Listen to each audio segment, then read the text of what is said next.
we don't realize that what the game of life does is it pushes you back to learn the lessons you haven't learned yet. So you get into a relationship out of insecurity, that person breaks up with you, you're back to being insecure again, you're more likely to give in for something less than you deserve, because right now, you're just happy with anything. You're just happy with someone who texts you back. Like, I don't want to negate the fact that dating today and finding love is hard. It's why I wrote the book.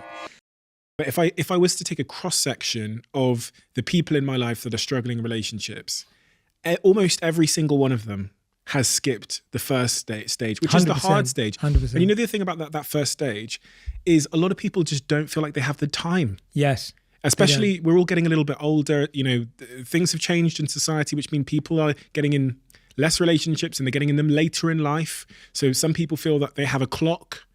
And that means that when they think, look, Jay, I'm X years old today and you're telling me to do this Dharma and this Arthur, I need to get to karma. I need to find this guy.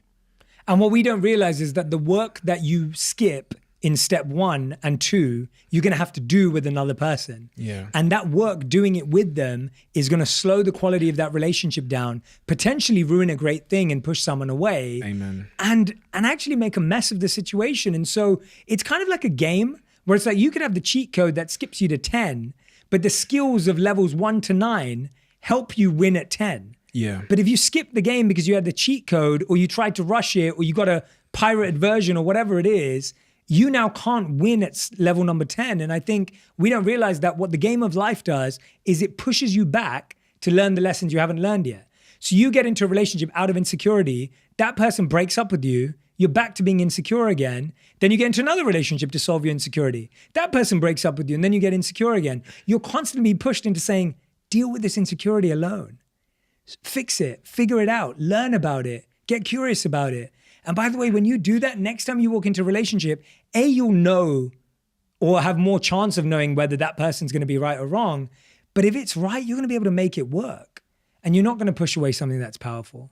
And to summarize these steps, so Dharma is, as written here in the book, purpose clarifies your values and priorities to yourself and your partner. That's really working on yourself. Step 2, Arthur, is working towards stability in terms of your finances, health, self-development, and personal growth. And once you're there, you're ready for some karma, which is pleasure and connection, which is basically relationships with others. It's so interesting. One of the questions I did want to ask you today before you even got here was exactly this. I actually had a conversation an hour before you arrived with a friend of mine who is in her mid-30s and is really struggling with relationships. And I was having a conversation with her about it. And it's all the things we've just talked about, which is like, she feels like she's running out of time. Yeah. She feels like the world has changed and it's now all digital and like she's not meeting enough people. She thinks maybe if I go get my hair done and this done and I get that done, or if I get a membership to Soho House, maybe then I'll fucking meet a guy. And like, what you must encounter these people in your DMs over and over again that are saying that I'm nearly 40 years old, I'm single, it's not working for me. What's your advice to those people? Well, I think the first thing I'd say is it is hard. It is a really tough time to be single right now compared to what it was like a few years ago. Like, it is much harder with the landscape and how it's changed. Like 25, 50 years ago, you'd meet someone who lived in a 1 to 5 mile radius from your home. You wouldn't even be thinking about having a long distance relationship in the same way. Whereas today, you're meeting anyone and everyone all across the world. You have an app that connects you to anyone in that location and area, wherever you just got off a plane. So there is complexity. There's more choice now. There's the paradox of choice of, well, there's plenty of fish in the sea. And if this doesn't work out, there's so many more people and other people that are thinking about you and you're worried about that. So it is much harder. And so I don't want to get away from that. Like, I don't want to negate the fact that dating today and finding love is hard. It's why I wrote the book.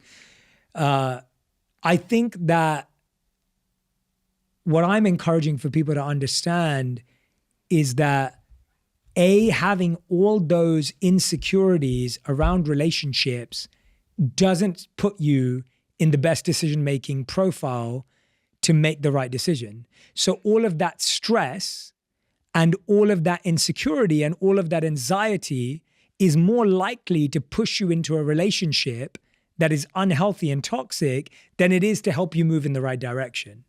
So first of all, I just want you to accept that making a decision from your current mindset is not going to help you make a good one. It's just not going to work. You're more likely to settle for someone. You're more likely to give in for something less than you deserve, because right now you're just happy with anything. You're just happy with someone who texts you back. And that's not the relationship you want to be in. So first, I would accept that this mindset is not going to help you. The mindset that is going to help you is, okay, if I figure out 3 simple things, just what I like and what I don't like about myself and in life, not about a person. I'm not asking you to even think about a person. What do I like and not like as me? What are my values personally right now? Like, what's valuable to me? Not about this person. What's valuable to me? And what are my goals? If you figure out those 3 things, you're more likely to meet people. How? If you know what you like and dislike, you're going to spend time in places that you like and dislike, where you're more likely to meet people that have similar likes and dislikes, or that at least you can connect with. Second, if you know your values, you're more likely to know who to ask for an introduction to someone, because you know who knows who. You know that that friend of yours is more likely to know someone who has a similar value because they're of that value.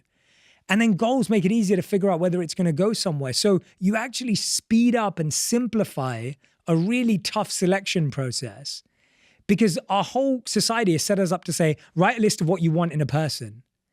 Write a list of what you want in yourself. Like, just write a list of like, who are you? What are my values and what are my goals? And you figure that out, it becomes so much more easier to weed it out.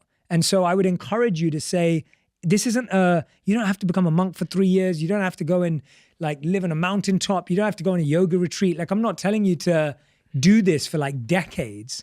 You could do this in 3 months if you wanted to. Like, this isn't like a decade-long process. There's something really interesting here about like delaying gratification just generally. I was actually reading yesterday about the people that delay gratification in their lives and those that don't, and why, from a physiological standpoint, some people don't delay gratification. I was reading about the marshmallow test, which I'm sure you've heard about. And some of the factors that are at play there is when people are stressed.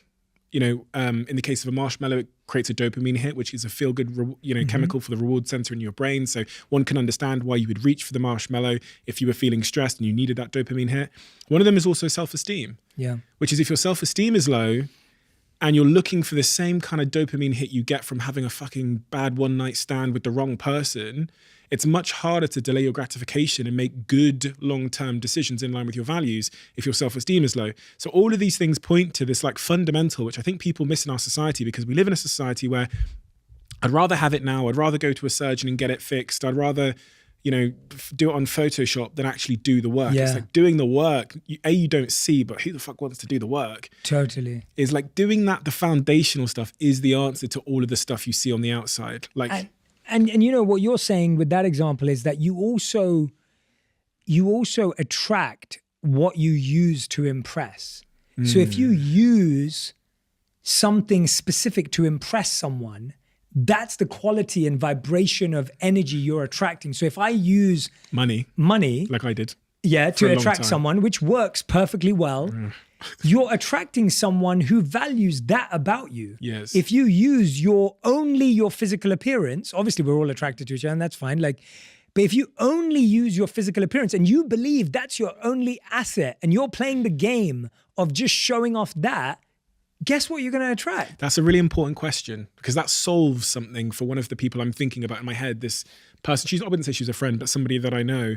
And she's using her outstanding beauty to attract people.